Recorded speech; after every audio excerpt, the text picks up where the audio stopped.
Lisboa, como todos os grandes centros mundiais, tem cada vez em maior escala graves e complicados problemas de trânsito a resolver. Nas horas de movimento mais intenso, as filas intermináveis de automóveis, elétricos e autocarros, atrasando tudo e todos, chegam a fazer perder a paciência ao mais calmo e fleumático. A despeito dos esforços desenvolvidos no sentido de solucionar os casos que o constante aumento de tráfego provoca, o lisboeta luta diariamente com esse fantasma chamado trânsito. Olha quem eles são! O que é que vocês fazem por aqui? A ver se chegamos a casa. E nada. Vá, não se aflijam, vou levá-los no meu carro, mas antes venham comigo. O metropolitano era, pois, a solução ideal para eliminar os inconvenientes das complicações que dia a dia tornavam mais difícil a vida daqueles para quem o tempo é realmente dinheiro.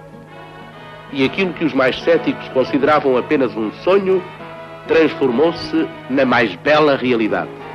O primeiro escalão desta grande obra comporta 11 estações. Restauradores, onde estamos, Avenida, Rotunda, Picoas, Saldanha, Campo Pequeno e Entre Campos, na linha número 1. E Parque, São Sebastião, Palhavã e Sete Rios, na linha número 1 bis. Nos átrios das estações existem sempre dois mapas. Um destinado a quem entra, onde está assinalada toda a rede, e através do qual o passageiro pode determinar a estação que lhe interessa como destino, devendo fixar a estação terminal que marca a direção do percurso. Outro destinado a quem sai, pelo qual o passageiro pode ver onde deve sair e como deve seguir à superfície para dirigir-se ao local desejado.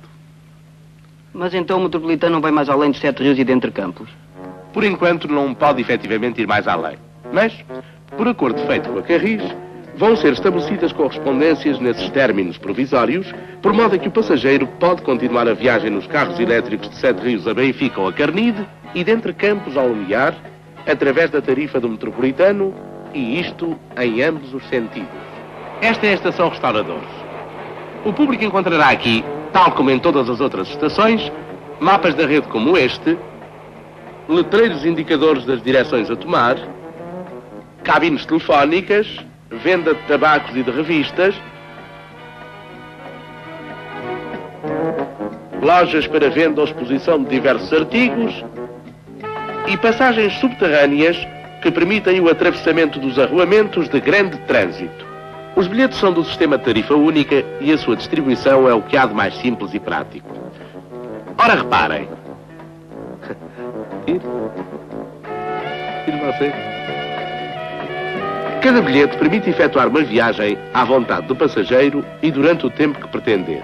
Quer dizer, o bilhete só perde a validade à saída. Além de bilhetes isolados, existem também cadernetas através das quais se obtém grande economia, além de maior comodidade, por evitar-se nas horas de grande afluência a bicha para a aquisição de bilhetes. Vou agora mostrar-lhes como se faz a verificação para os possuidores de cadernetas mediante a picagem de bilhetes.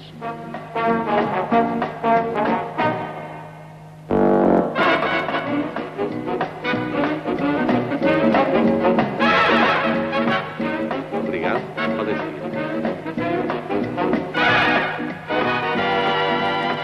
A saída faz por estas cancelas que só se abrem do lado de dentro, sendo o mecanismo de abertura acionado automaticamente pelo pé do próprio passageiro.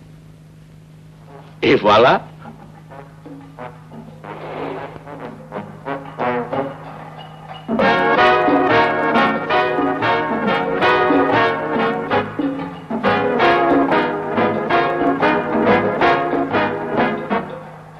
A travessia do viaduto da Avenida Fontes Pereira de Melo sobre a Rua de São Sebastião é o único local em que um comboio em marcha pode ser visto à luz do dia.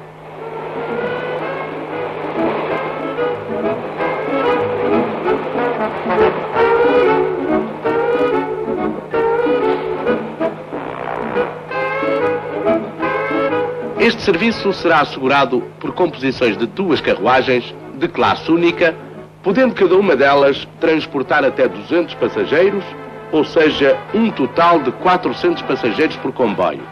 Os percursos são de tal maneira rápidos que, em regra, não vale a pena tentar os lugares sentados. Aliás, o conjunto via-carruagem é tal que o viajar em pé se faz em perfeitas condições. Cada uma destas carruagens tem 3 portas com abertura e fecho automáticos, comandados pelo fator, sendo impossível abri-las durante a marcha.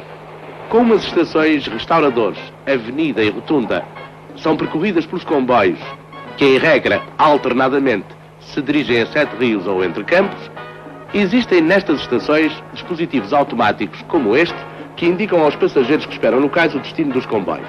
E agora subam. Vamos à Rotunda buscar o meu carro.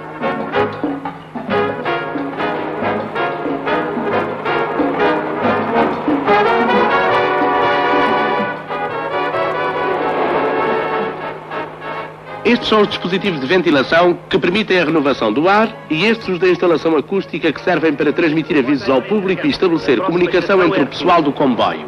Para a sinalização, utilizou-se o sistema de bloco automático de corrente alterna por circuitos de via através dos carris de rolamento. Este sistema comanda a circulação dos comboios e permite que estes sejam lançados com intervalos de minuto e meio, sendo as devidas indicações aos condutores dadas por sinais luminosos existentes ao longo das galerias. Este é o dispositivo de paragem automática, constituído por um pedal mecânico que, sempre que o sinal apresenta a indicação de paragem, estará levantado e em condições de fazer atuar por impacto numa alavanca da carruagem o sistema de travagem de emergência se houvesse ultrapassagem indevida do respectivo sinal. Por outro lado, se o condutor, seja acidentalmente, seja por doença súbita, abandonar as alavancas do comando, o comboio para automaticamente pela entrada em ação da alavanca do homem morto. Para que os horários possam ser mantidos, o passageiro deve, logo que o comboio se aproxima da sua estação, encaminhar-se para a saída. Não deve fazer perder tempo, mas também não deve atropelar com o receio de ficar dentro. Se está no cais, deve esperar a saída dos que se apeiam e depois entrar rapidamente. Não deve ter medo de meter o pé entre a borda do cais e a carruagem, pois tudo está previsto para que tal não suceda. Também não deve impedir que as portas fechem, como já expliquei, pois o comboio não poderá seguir sem as portas estarem fechadas.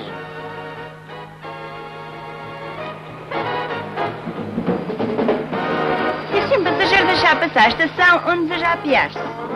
Se apesar dos mapas indicativos e dos avisos do fator tal acontecer, o remédio é fácil. O passageiro desce na próxima estação, sobe ao átrio, passa por detrás das bilheteiras e desce para o cais contrário. Espera a passagem do próximo comboio e regressa à estação onde devia ter saído. Como se consegue o escoamento das águas de infiltração? Vou mostrar-lhes. Quando a água dos poços atinge um determinado limite, os dispositivos de bombagem arrancam automaticamente. No caso da avaria, foram previstos avisos de alerta no gabinete do chefe da estação. O sistema de ventilação é perfeito. Os cais são geralmente ocos, constituindo condutas por onde os ventiladores, instalados por baixo das escadas de acesso, insuflam o ar puro. Este passa para as estações, através das aberturas praticadas nos pés direitos destas, as quais terminam por grades situadas aproximadamente na altura das cabeças dos passageiros. Na construção das galerias, tudo se fez dentro da melhor técnica. E parece que isto terá resistência suficiente para aguentar as pesadíssimas cargas da superfície. Mas, naturalmente, as estruturas estão previstas para poder resistir a cargas muito superiores às habituais. Por exemplo, a uma parada de tanques dos mais pesados. Quando faltar energia elétrica, entra imediatamente em ação um grupo diesel alternativo de socorro que assegura a iluminação e a força motriz dos serviços complementares e a condução dos comboios à estação mais próxima. Este é o gabinete do chefe, que é o responsável pela boa ordem dentro das estações. Tanto aqui na Rotunda como em Palhavã, Sete Rios e Entre Campos, estabeleceram-se zonas em que o comando da sinalização é centralizado em pequenos painéis de controle, onde todos os itinerários podem ser estabelecidos e controlados em perfeitas condições de eficiência e segurança.